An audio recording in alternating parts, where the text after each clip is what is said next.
Hello and welcome to the Star Wars Hour.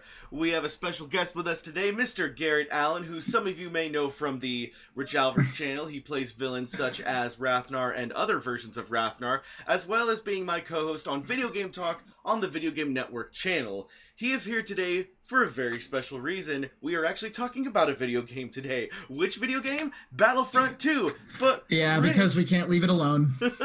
But Battlefront 2 is such old news. But no, because just a few hours ago, it was confirmed. It was confirmed that DICE and EA are getting a little desperate. And tell us what they've won, Garrett. Well, I mean, desperate is your word, not my word. But that being said, we did just see a radical shift in kind of their overall strategy. And there's a lot of speculation as opposed to kind of rooted in why this may have happened. Obviously, that's not really ours to know, but we can certainly talk about it. Long and the short of it is big changes announced for Battlefront 2. Basically, all of the hero ships, all of the heroes, and a whole bunch of the unlockable content is basically going to be unlocked automatically as of the next update. On top of that, they confirmed that the loot crates will not be returning to the game, not now, not ever. So they say, although this is the first time they're using such definitive language. So this is a curious development. We had speculated for a long time that obviously the revenue model for this game had largely centralized around and depended on a microtransaction kind of based economy.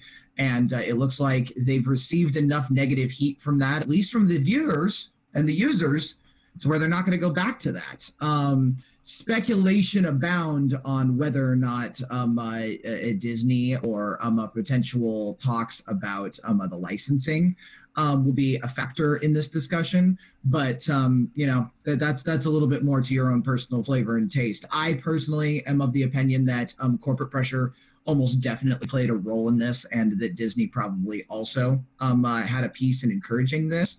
But we're going to start to see a Battlefront 2 now that is a lot more similar to Call of Duty, for lack of a better analogy.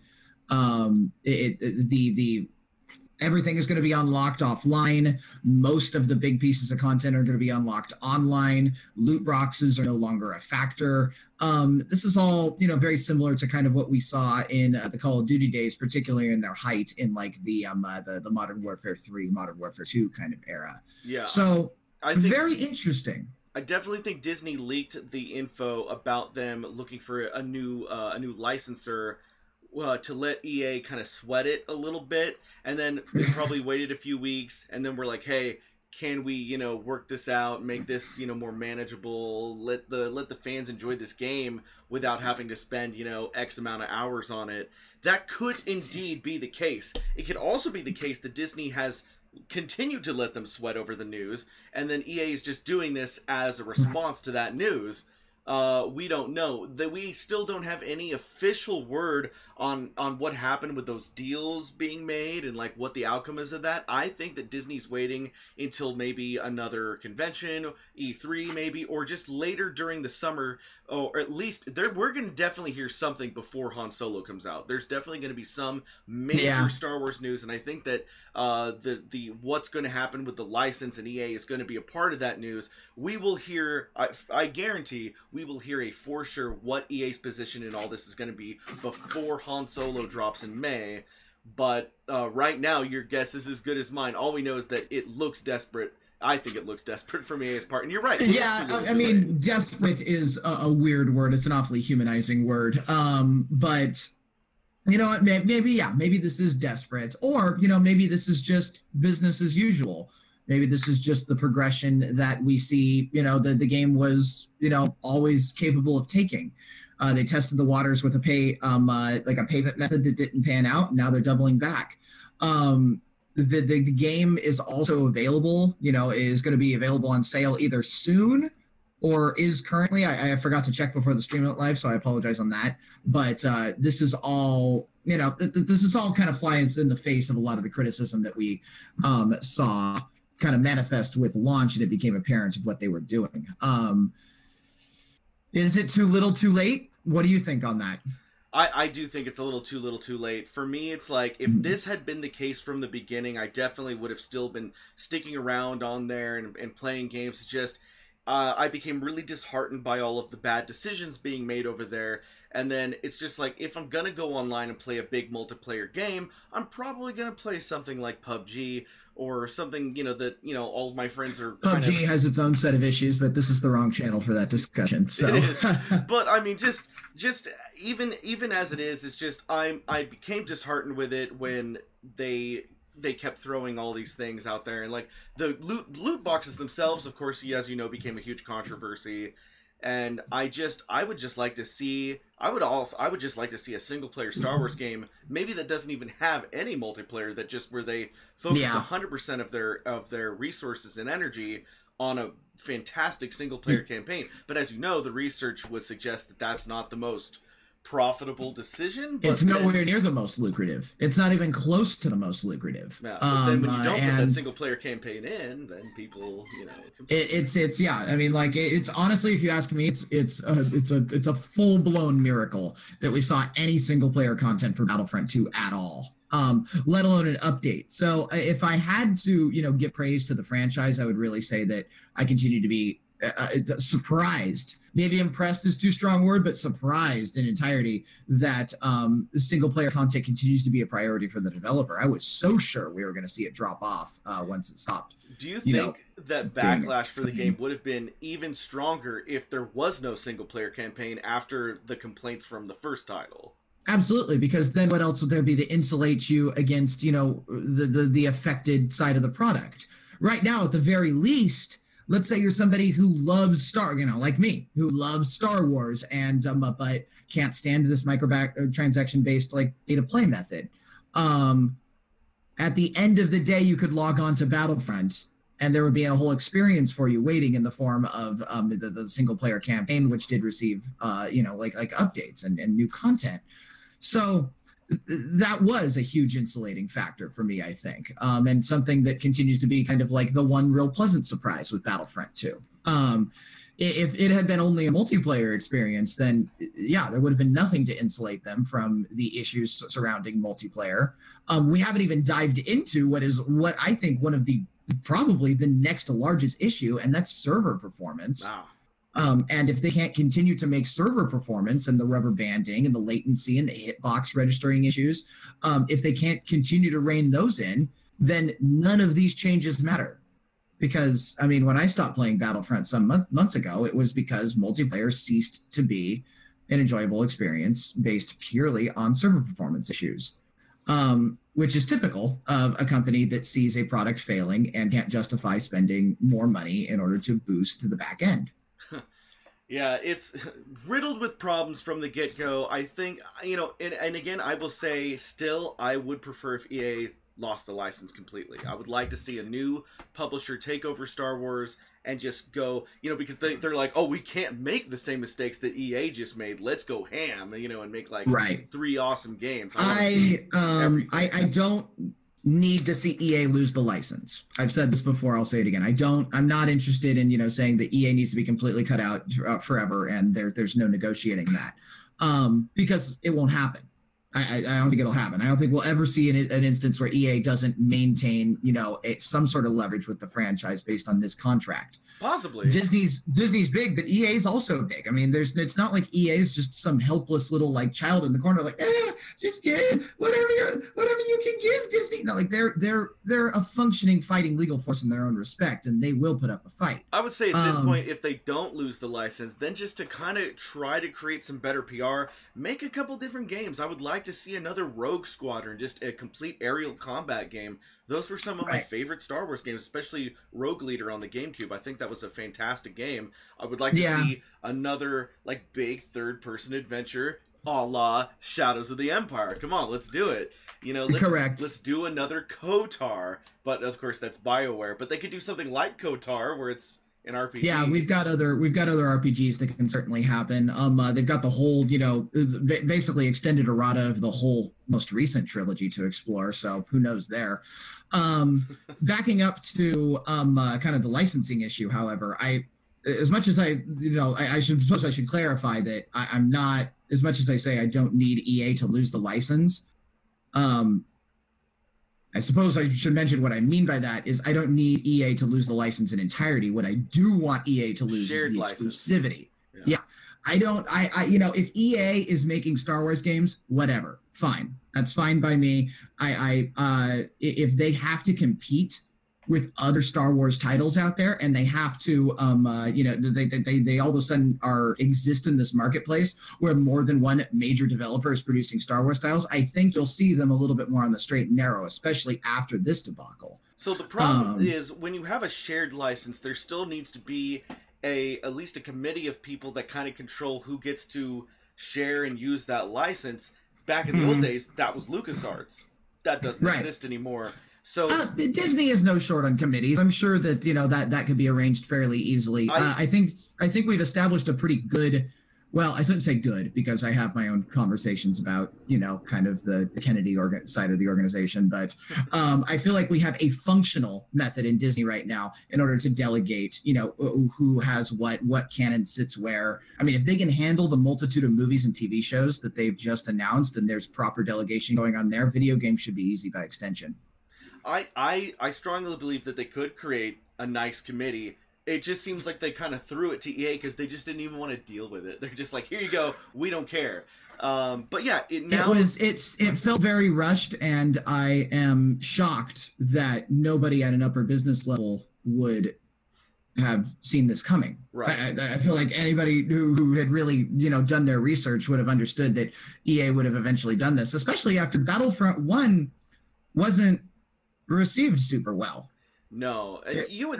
So now after this big debacle, I think that either something's going to happen. Someone's going to lose the license, or the license is going to get shared. They'll create the Star Wars Games Committee or something, and it'll just be a group that decides those things. Yeah, or micro, like micro contracts. As far as on that committee, so I can just give it to Bethesda already. Right.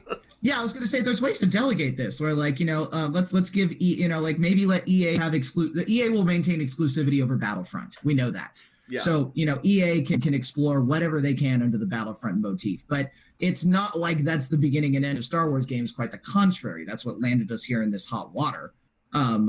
There's tons of other, sort of more niche exclusivities that could be granted to different video games that could suffice as, micro brands. Battlefront is a brand within a brand. The Battlefront is a brand in itself within Star Wars, the overarching brand.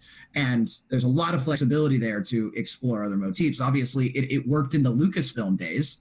We had KOTOR, we had Shadows of the Empire, we had Dark Forces. They didn't cross-pollinate with each other in a way that was destructive. They competed with each other in a way that they encouraged, the general trend of Star Wars games to kind of get better. Rogue Squadron was able to remain unique to X-Wing and TIE Fighter. Like I said, that was... I don't think there's a lot preventing us from being able to go back to a system similar to that, just in AAA world. Because Star Wars just begs to have so many different genre pieces. It's a very large universe. So to me, it would be ridiculous if developers couldn't find a way to be unique and carve out their own side of what they can be productive on. By the way, everyone, if you notice that I'm a little bit blue and Garrett's a little red, that's because we are not in the same room. We're not. Look at this. We're not. He is coming in via satellite, as they say. It's not satellite. It's the landline infrastructure. If it were satellite, this would be a whole lot messier. Yeah. Or way more expensive. That's what they used to say, Coming in via satellite. Coming in via satellite. Yeah, I know. We have fiber optic infrastructure that runs the California. I think we just blew Mr. Pete's mind in chat. He's like, "What?" Yeah, right. Well, if you look at the color differential, I didn't just suddenly get very tan. I'm in a different room with different lighting. Look at this. Look at this. This is weird. Oh, okay. Anyways, guys, so all right, we're now going to move on to our opinion piece. I think we've covered Battlefront 2 as much as we could. I think we're going to move on to our opinion piece. So, Garrett, as you know, and you haven't been on these Star Wars hours, but we've talked about it privately. Jon Favreau, of course. IRL. Jon Favreau, of course, has been hired as the head producer and writer of the Star Wars live-action show, which, as we now know, it's been confirmed by Kathleen Kennedy that this will be exclusive to the new Disney streaming service, which is just another reason to fork out $20 a month for Disney. But not a shocker there, though. We knew this was coming. Yeah. So everybody in chat, raise your hand if you didn't know this was coming. So they've created a handful of TV shows at the same time that they are debuting a streaming service. That's a no-brainer. Anytime people hear that there's a new Star Wars movie that's set, not in the saga era, or it's like completely new, they automatically think, oh, Old Republic. I think Old Republic is obviously a very fan favorite. I know we love the Old Republic era. It's my favorite, but there's obviously a lot more to explore. I know you are a big one on Shadows of the Empire, even though so much of existing canon kind of disqualifies it. I personally think that if Old Republic is happening anywhere in the new canon, it's going to be the trilogy of films being done by the Game of Thrones guys. But as far as this new television series goes, I've been saying that I think it's going to take place in the Star Wars underworld. We almost had, back before George Lucas sold Star Wars, he was in the middle of producing a show called Star Wars Underworld, and that was supposed to, coincide with 1313, and it was going to take place, it basically was going to be 1313, but the show version of that, and we were going to see, young Boba Fett, his struggles being a bounty hunter, a lot of Jabba the Hutt. I personally think that this is kind of like they're taking that and maybe updating it a little bit. They had like 50 finished scripts for that thing, so I feel like that's like, let's not waste that, let's maybe update it a little bit. And, get Jon Favreau in there to write some jokes, make it a little bit more, of the new Disney, whatever. Because let's face it, episode 7 and episode 8 are a little bit funnier, maybe. Maybe they're a little bit, like, jokier than previous Star Wars. I don't know. But, they have tonal differences. Yeah. That's objectively correct. Yeah, so I think that they want to maybe do Star Wars Underworld, but have Favreau in there to kind of, like, give it a little bit of a funnier edge than maybe it would have had if it was pre-Favreau, as I would say. What do you think? You have any ideas, or do you have any desires to what you'd want to see in a live-action Star Wars show? And what do you think Jon Favreau is going to bring to the table? Yeah, I have a real hard time. I mean, there's just so many guesses, as far as this, to really narrow it down to a single one. We've seen a lot happening in the Star Wars organization, certainly. And as far as what happens with these shows, that'll be an interesting motif. We have a lot to consider. Just as far as, one, what would I like to see? I'm very on board with the Star Wars Underground concept, because 1313 was a bit of a white rabbit for the Star Wars fans. I've said it many times that a lot of other Star Wars related content that I think we hold 1313 up to be something that it probably wasn't going to be. It could have been total trash for all we know. Oh, yeah, exactly. It was just the game that became the first casualty of the Disney franchise. It was like the first indication that like Lucasfilms might be making a really, or LucasArts, I guess in this case, was really making a conceited effort to do something different with their games. Yeah. It had, kind of those good little nostalgic feels of what we used to like in the older, earlier works of LucasArts. And then it got canned by Disney, and it became this big effigy that people paraded around being like, look at what Disney's doing to our canon. This will not stand, kind of thing. Where in reality, we never really had any information about the game other than very, very glancing sort of conceptual oversight. So whatever. But there's no denying that there's a tremendous amount of interest amongst the fan base for that kind of content, based exclusively on the fact that people got so nutty about 1313. Boba Fett remains a fan favorite. It's looking unlikely to me that Boba Fett will get his own standalone movie exploring his background or, his future with a TV series. Seems very likely to me. That seems like an excellent piece of fan serviceable content that also can carry a lot of good canonic weight. Also, it explores, the beloved more central aspects of the Star Wars original trilogy. So I would say anything centered around Boba Fett or really the criminal underworld is very likely. I brought this up to Jackie last week when she was my co-host, and I'll pose the same question to you. Would you prefer if this series kind of had a theme and maybe it has like 10 main characters that it kind of rotates around. I personally think that like the show Lost was so great because it had a cast of like 15 characters, but they all felt like main characters. The show did a great job of rotating around those characters and made them all seem important. Lost was a bizarre moment in time, if you ask me. But certainly, as far as its character writing is concerned, it somehow managed to keep everyone out of the way of each other, and that was remarkable in its own isolated self. It was on one island. Here, we're talking about the entire Star Wars universe. So, do you think that this show will be like a 1313 and take place in the underworld, or or any single location? It could be Mos Eisley, on Tatooine or something. Do you think that it will stay on one location? Or do you think that, our characters will explore the Star Wars universe? And let me ask you a further question on top of that. Do you think that this will follow the same characters the whole time, the same story? Or will it be like more like a serialized, like Black Mirror kind of a show where every episode is in a different time period, has a completely different story, different characters, and basically you could watch any episode and not have to see anything else? I have a few thoughts on that, I guess. For starters, we already saw with the sequel trilogy that I think there's a lot of evidence out there that people are not responding as positively to New Worlds in a lot of conventional ways that I think the people behind the canonization of them would have hoped. Jakku has not been particularly popular amongst fans. I don't think you could find a really dedicated or anything outside of the most dedicated Star Wars fans that could really name a lot of the new planets right off the top of their heads. Meanwhile, even, halfway Star Wars fans, people who, haven't really dedicated a lot to the series could tell you what Hoth or Naboo or a lot of these other worlds are. The new series hasn't, to me, built a lot of super memorable climates yet. And I wonder if that's going to affect, their thoughts on what's going forward here. Either they need to create a new world, a new setting, and just drill into it and explore every single little piece of depth, and it needs to not be a desert world, to be clear. Or really, I think the safest bet is, Star Wars fans have been looking and clamoring for returns to old, I guess like older pieces of or more well-known worlds. Mos Eisley, I think, is very likely for a criminal underworld. I mean, that's literally the criminal underworld planet. Second, maybe only to the very, very bottom of Coruscant, which, as many people know, is going to be the setting of 1313.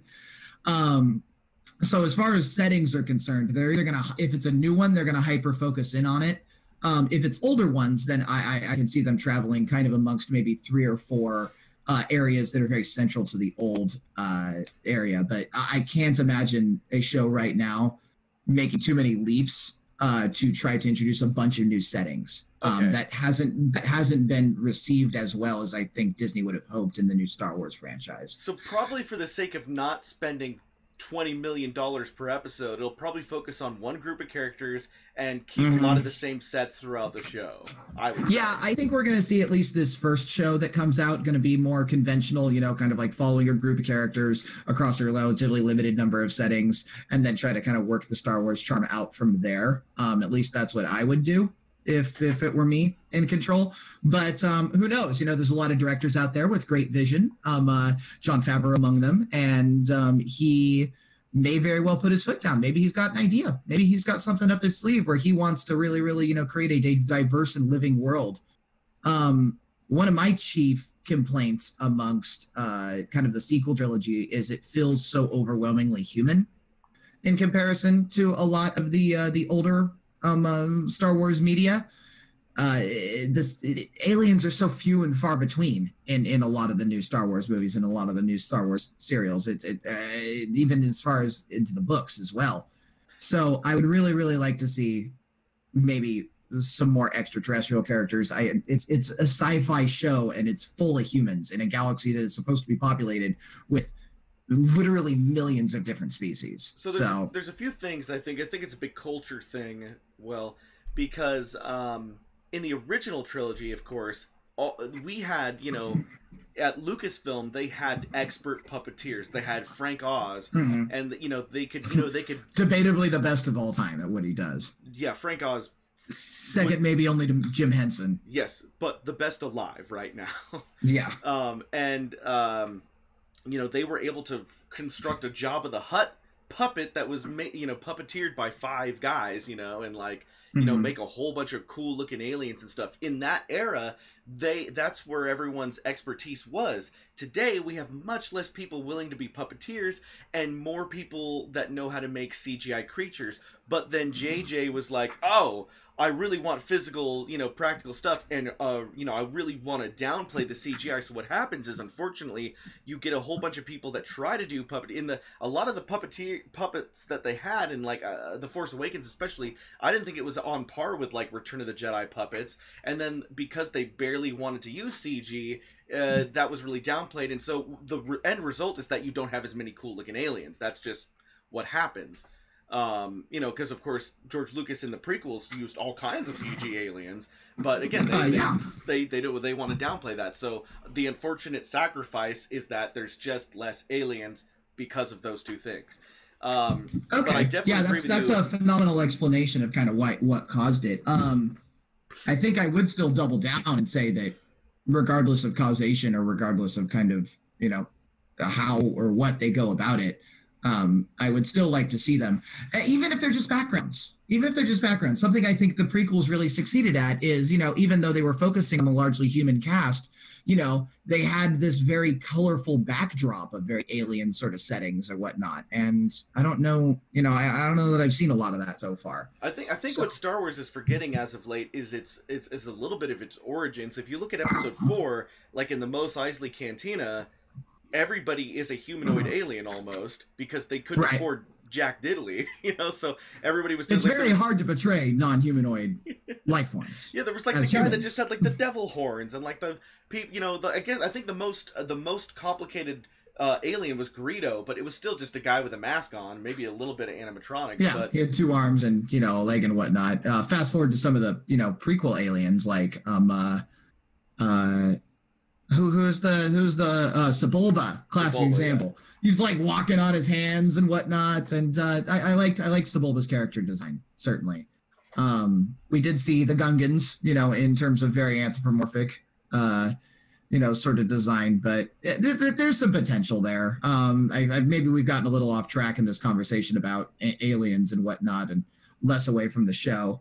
But I don't know. I agree with you in the context that maybe this is an important part of Star Wars' roots, and I hope somebody is thinking hard about it and talking about kind of how to reinstate a more alien world into what I think is central to the sci-fi aspect of the universe.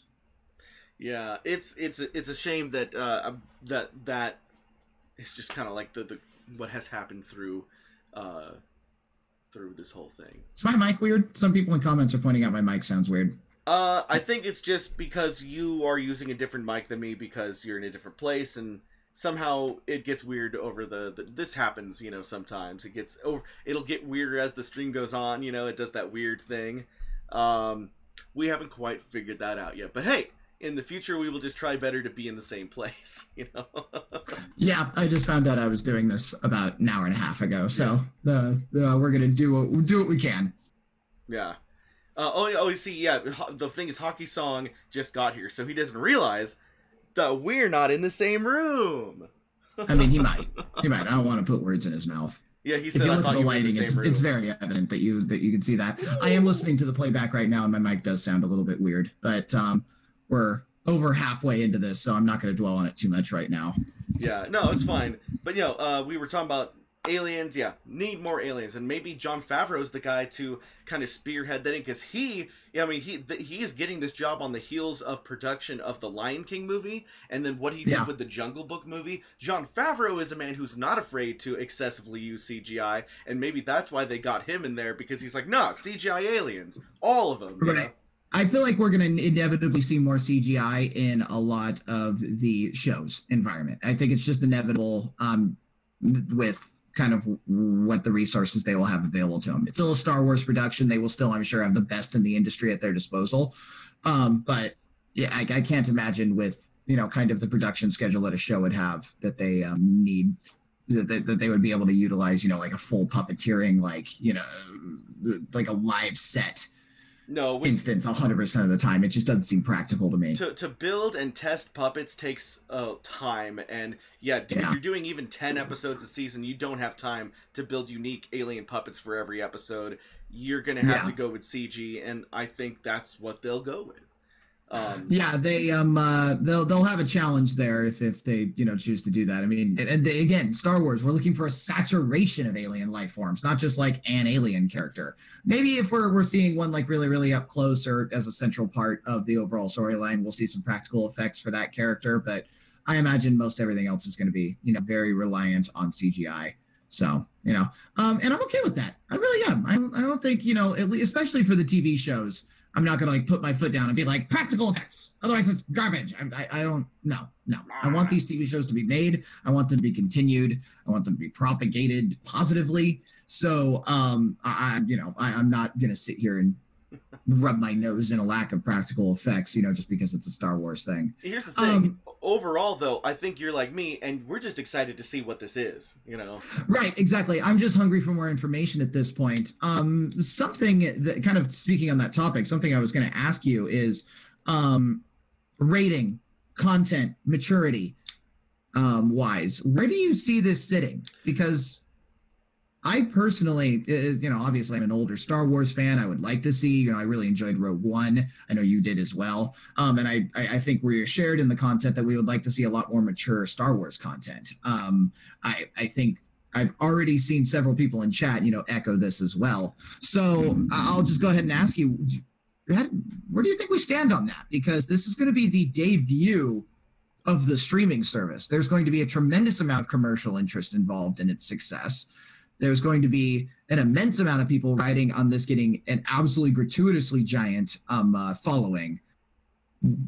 This is obviously going to play a factor in what kind of story they're able to tell. Do you see this being, more kind of playing it safe in the PG world, or are we going to start ticking up a little bit? If it hadn't been for what Marvel is doing on Netflix, I would have said that they would play it safe. But when Marvel had the opportunity to create shows for the streaming service of Netflix, and all those, by the way, all those shows, Luke Cage, Daredevil, etc., once Disney has its own streaming service, all those shows are going to move from Netflix to the new streaming service. Marvel is able to be like, okay, so if you're a big fan and you want something a little bit more mature, here's, Daredevil, and Daredevil is very, very rated R. I'm aware with Daredevil, and much of Jessica Jones and Luke Cage, related stories are as well. Second season of Jessica Jones, by the way, was phenomenal, and also The Punisher. I have not watched the whole thing, but also very, very violent. Well, that's not a shocker. So I think that they will create a atmosphere where the shows will probably, depending on what episode you're watching, they don't have to. Because the difference is when you put something on TV, for example, like The Sopranos, it was on HBO cable, and they were like, okay, this show is TV mature. Every episode has to be TV mature. So if they dedicate themselves to TV mature, that means that every episode has to have at least, 5 F words or 3 F words and boobs or whatever the criteria is for making it. They have to make sure that it's less than what you said, I'm sure, because that seems very heavy for TVMA. Well, whatever TVM is, they had to follow that every single episode, because if they suddenly have an episode that's like not TVM, it's like, well, this isn't going to fulfill what fans expect. That is completely different for streaming services. You could have an episode that's very light and more PG, and then the next episode could be very violent and rated R. You don't have to stick to television guidelines on the streaming service. So actually, what I'm hoping to see is... I feel like TV has loosened up on that lately, particularly HBO. I feel like network television is still ultra regimented, super consistent, and very formulaic. But I think I've seen a lot of HBO shows that will kind of... Yeah, especially Breaking Bad was very willing to kind of wibble wobble a little bit on, some lighter content, some filler episodes, then totally smack you in the nuts with like a super heavy hitter episode. Yeah, I mean, it could maybe be a little bit more varied, but I guess with the streaming service, you don't have like any strict guidelines. It's just like, do you trust us to make a good show? Here you go, Right, exactly. So I think, I especially think that's why they got a creative mind like Favreau involved, because he's just comes up with all kinds of good ideas. I think I'm very much looking forward to his Lion King as well. Yeah. I'm super curious to see what happens with that. So I would expect everything to be PG-13, but then sometimes have episodes that are more R-rated. But yeah, I would hope that we could see a little bit more mature stories from Star Wars. Not because I need gratuitous violence or anything, but just because I feel like that will allow them to tell darker stories than they've been able to tell. It's just the realm of the storytelling we've seen confined exclusively to the comics and books, which are for large part non-canon now. Yeah. So that's complicated, but who knows as far as that's concerned. Stream-wise, we are approaching our question time. We don't have a huge viewership audience right now. Do you want to touch do we want to touch on the copyright issue before we jump to questions? Yeah, we will touch on the resolution of the copyright issue. So last week we were talking about the Han Solo posters. We've been talking about it for the last couple of weeks. Disney has been, is a lawsuit has been thrown at Disney because of course, the Han Solo posters matched almost exactly to these album covers that were made for Sony a few years ago. And the artist wanted credit and compensation. So what Disney has done, I'm sure they've settled that privately with the artist, but what Disney has done is they've taken all those movie posters out of movie theaters and replaced them with new movie posters that I think look, they still look, all they've really done is take the kind of faded Western background off, and then just had, just have the character pose. The character poses are exactly the same. They've just gotten rid of that Western background, so it's like 50% better. I think they did enough to it enough to be legally distinct from the other posters, but I still don't think that it's enough. I think they should have gone. I mean, they must have had interns that made like 3 or 4 different ideas for them, and they went with the one they liked. I think they should have gone with a completely different design. I think the monstrosity that Disney is, interns are not designing these posters. Interns are assisting the people who are assisting the people who are assisting the people who have final say on these posters. But I mean, which almost makes it a little bit weird, because if you guys, for anybody who was watching the last comment or the last episode of this, we talked about this a lot, or I didn't, but Derek and Richie did. It's so strikingly similar, how it is, and I have no doubt that the copyright claim that was filed was incredibly valid. I overlooked some copyright infringement law beforehand, and the big centerpiece is proof of actionable copying. And you have to demonstrate that the intent was to be substantially similar. And I'm sure they have whoever was filing the claim, I'm sure they had no problem doing this. So I hope that artist got their credit, because crediting artists is very important. Certainly, as can I call us artists? Are we artists?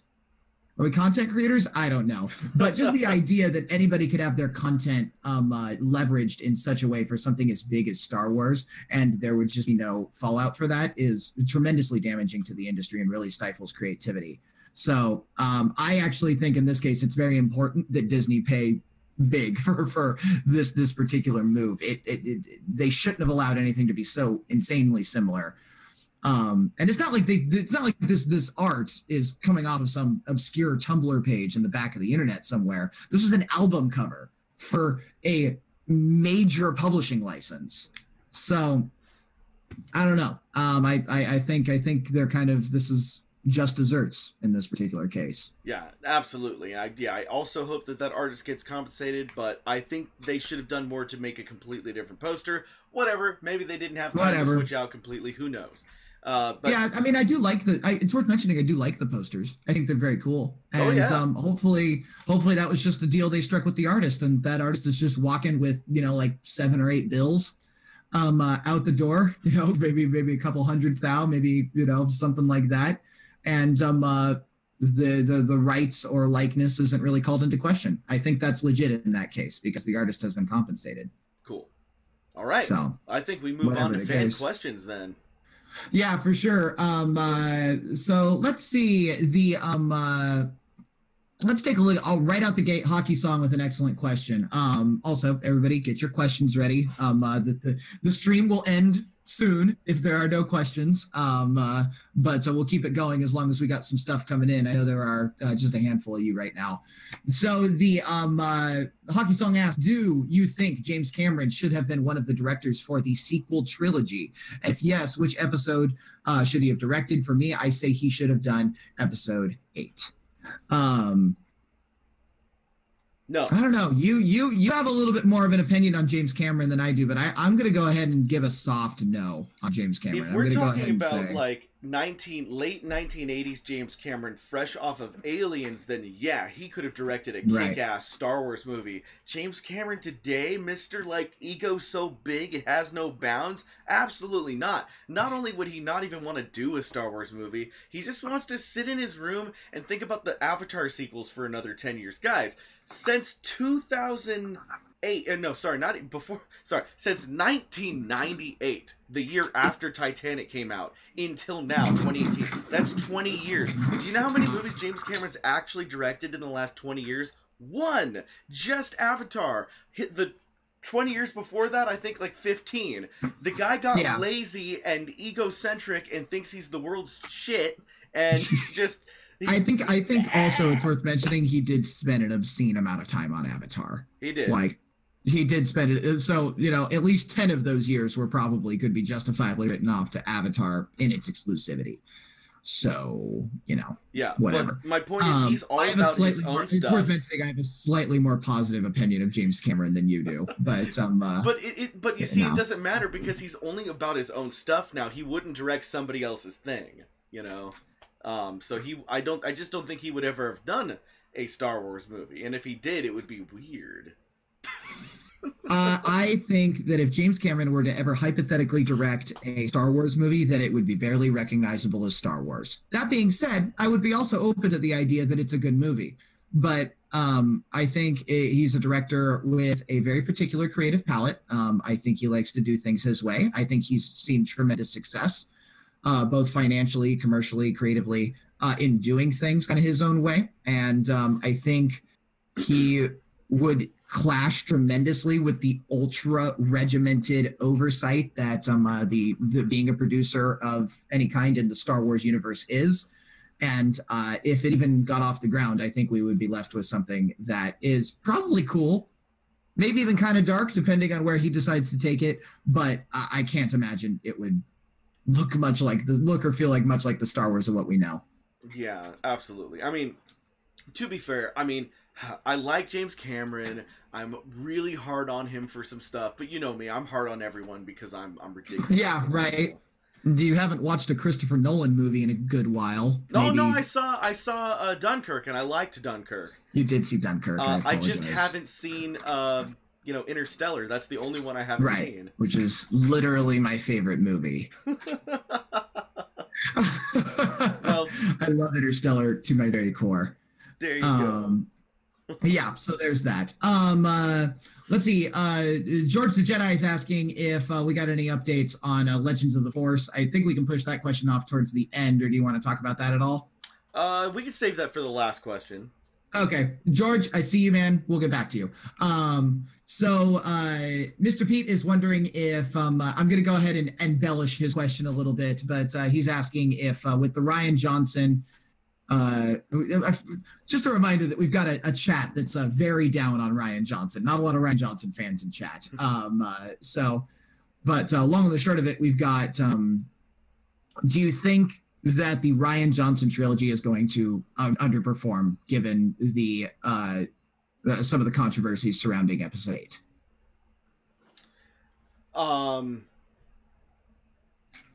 Say that again. Sorry.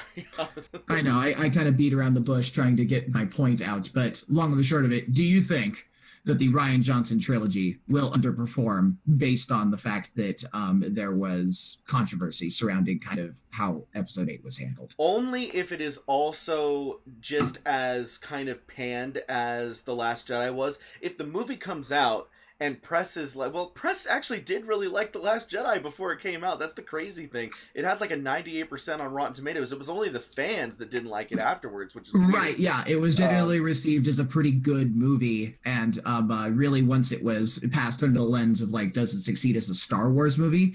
Did it really begin to receive a tremendous amount of flack? I think what happened was, because of good press, it did have of course a very successful opening weekend. That second weekend for The Last Jedi, I think it dropped more than 60%, and I think that was because of the bad word of mouth. If Rian Johnson puts out his first movie and during the first weekend fans are like, oh, he's definitely made up for The Last Jedi, this is one of the best, this is so good, then I think that we can expect it to make a decent profit. It really is just going to depend on what the fans say. Yeah, I've said this on other streams, but I think Rian Johnson needs some creative space very far away from the main trilogy to sort of explore his own weirdo timeline. And I think if we can allow him that, then I think we have a chance of him creating something pretty unique and pretty cool. Yeah, I think that this if may he be does, that chance. If he did what he did with The Last Jedi on characters that nobody cared about, people would have thought it was the greatest movie ever. Oh yeah, for sure. They just don't want that to happen. People would have been like, this is dope, sort of thing. He obviously has a strong desire to kind of use unconventional characters, bring in unrecognized faces, do big things that surprise people, and kill Snoke, Leia flying, like stuff like that. Those things would have been tremendously well received if they didn't completely, the crowd and kind of threaten to trounce on some established storyline. Yeah. So I guess to answer the question more directly, it's going to depend tremendously on how his first movie does. If his first movie is kind of wacky, then I would say the series is looking at some trouble then, because that would be kind of a 2 in a row that weren't received with impunity. So that's all good. The let's see. Feathered One asks, how far in the story are you going to go with Rebels Abridged series? And I will say, right now we're kind of just averaging one a month, and we will go until either we don't think that we want to do it anymore, we get bored of it, or... We're going to do it until it stops being funny. Yeah, that. Or you guys stop watching it. Yeah, so... Yeah, that's a fair question. Hockey Song posts the follow-up that Star Wars is actually the reason why Cameron wanted to make movies. And yes, I believe that is objectively true. Could you back that up? Yeah, I mean, just like a lot of directors that kind of came up in the 80s, it was the response from Star Wars in the late 70s that really is like, oh, look at this guy doing Star Wars. I gotta do something. So Cameron started as a production assistant, and then he was a prop maker, and then he worked his way up to directing the Terminator. And of course he was very much inspired by Star Wars, as a lot of directors at the time were.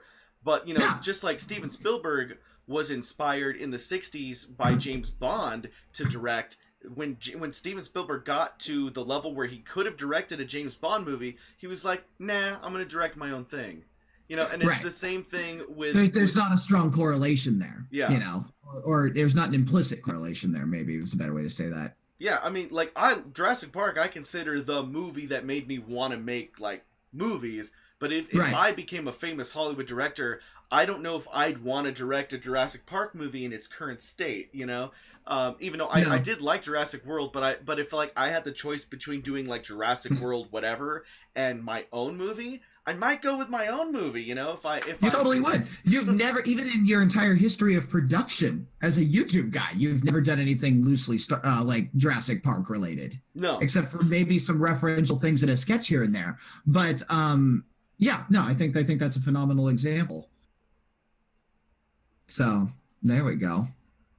Yeah, so let's see here. Yeah, exactly what I've been trying to say the whole time, Mr. Pete. James Cameron is too busy with Avatar 2 and 3 and 4 and whatever else he's got going on. Yeah. Hockey Song also asking, what do you guys think? Who do you guys think should have done the sequel trilogy? He's throwing down Ron Howard, Francis Ford Coppola, and Steven Spielberg being his 3 choices. Not bad. I honestly, I know we parade the directors around as the giant problem I think everybody or a lot of people are very guilty of approaching the current Star Wars trilogy as like, if we just had another director, things would be different. And I don't know how true that is. I think it's at least part of I think it's part of the issue, but I would say that's far from the whole problem. I don't. If I had to pick anyone that I think could have done it better, I mean, again, yeah, it's hard to say because, you know, J.J. Abrams and Rian Johnson are both very competent directors.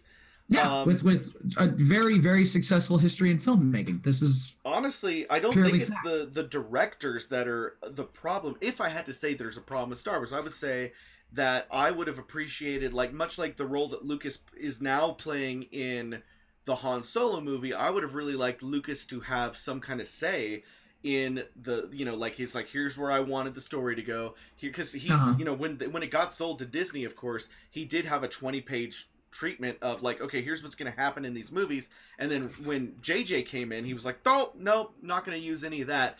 I really think that they should have kept Lucas on as a consultant and kind of guide where the story, if Lucas was guiding where the story would go and the directors were simply directing their movies but had to stick to kind of some guidelines by Lucas, I really don't think that, I think everyone would have been happy because we would have gotten what we were kind of more expecting.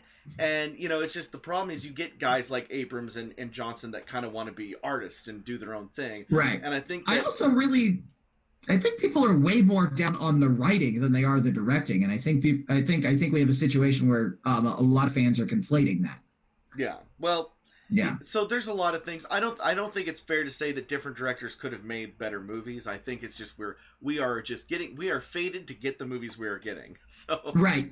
Disney just acquired it. There was a large commercial change and whatnot. I think regardless of who they were directing, we were going to see some of the turmoil that we are seeing right now, literally regardless of who is directing.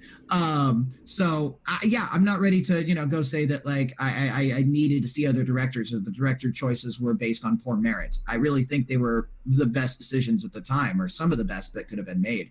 That being said, to give you credit to your name drops, Ron Howard, Francis Ford Coppola, and Steven Spielberg would have probably made some very good Star Wars movies.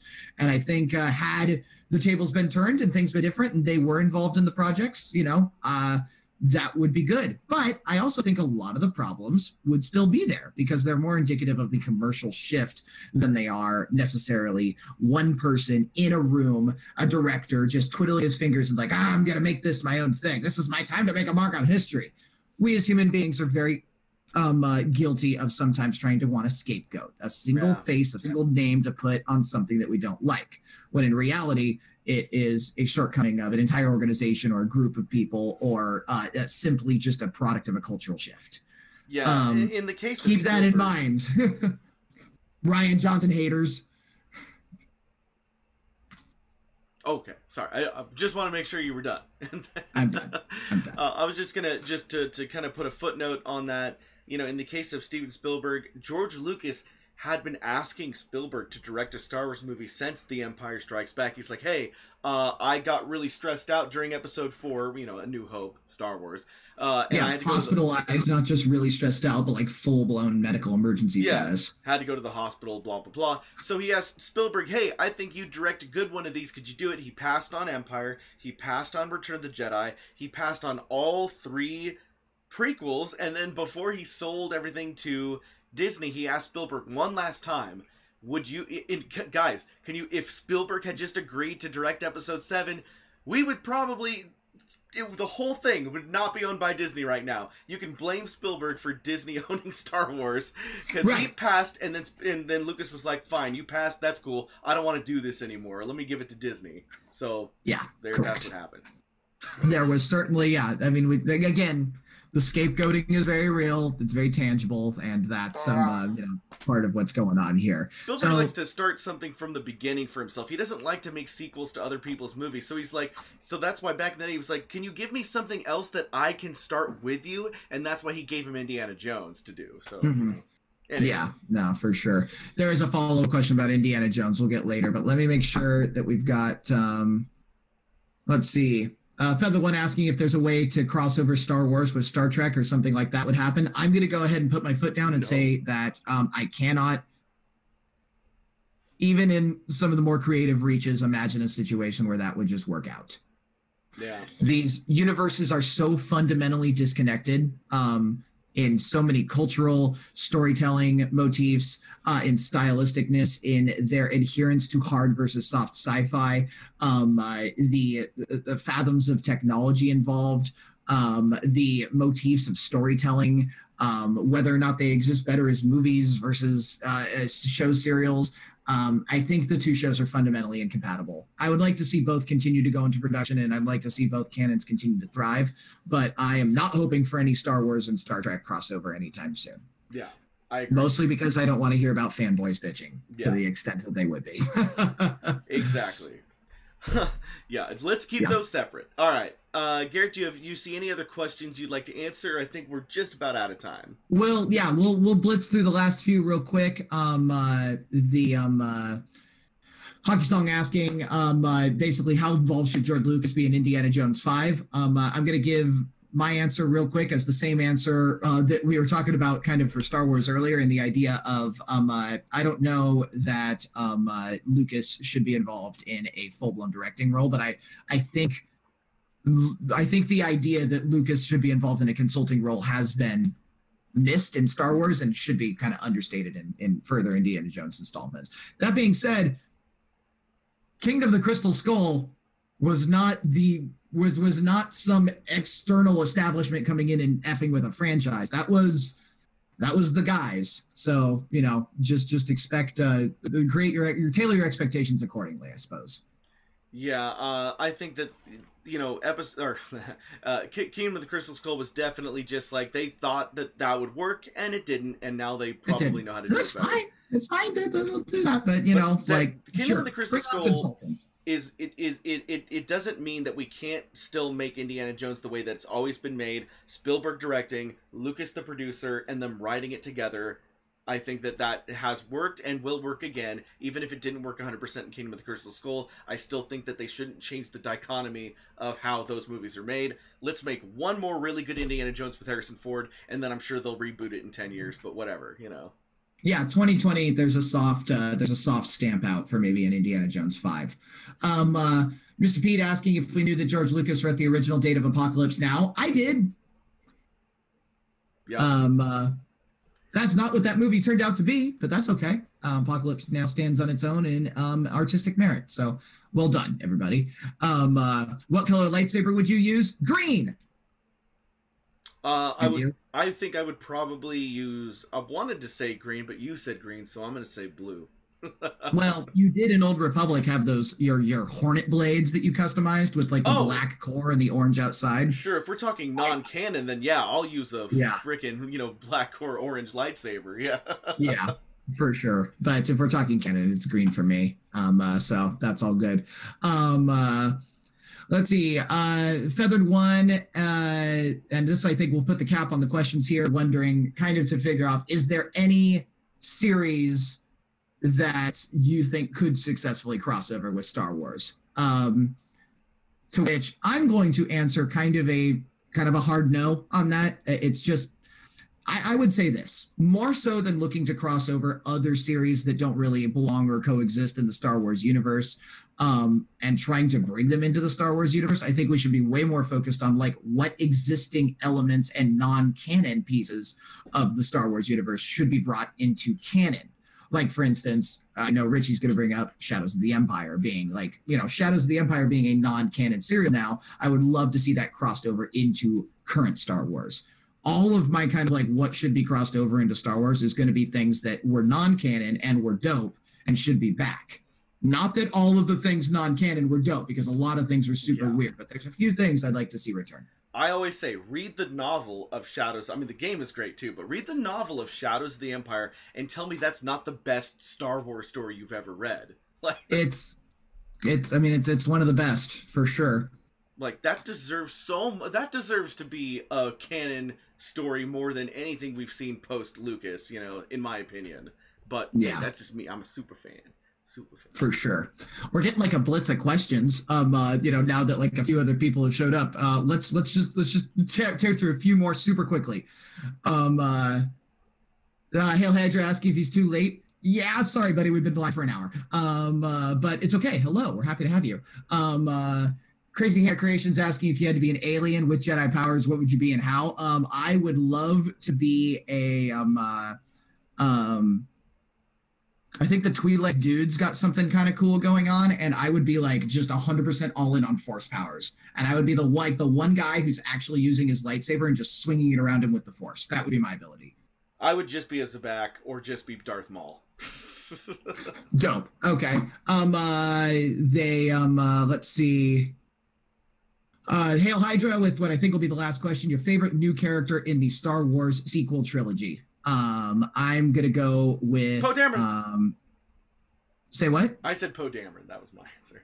Poe Dameron, yeah. Poe Dameron's it's a tough toss-up between Poe Dameron and Finn for me, but I'm probably gonna say Poe Dameron as well. So solid character. That's all good. I think that's it for us. Let's call it at that. Good episode. All right, guys. Thank you so much for watching Star Wars Hour here every Wednesday on the Star Wars Network. And hey, if you like to look at us and have us answer your questions about things, then you can also subscribe to us at the Video Game Network. Garrett, go ahead and type something so people can click on you. We also have the Video Game Network channel where you sub there. We will be live tomorrow night at about the same time where we will be discussing video games and coming soon to the Video Game Network. Oh man, I was salty about a few video game developments this week. I'm gonna be an angry episode tomorrow.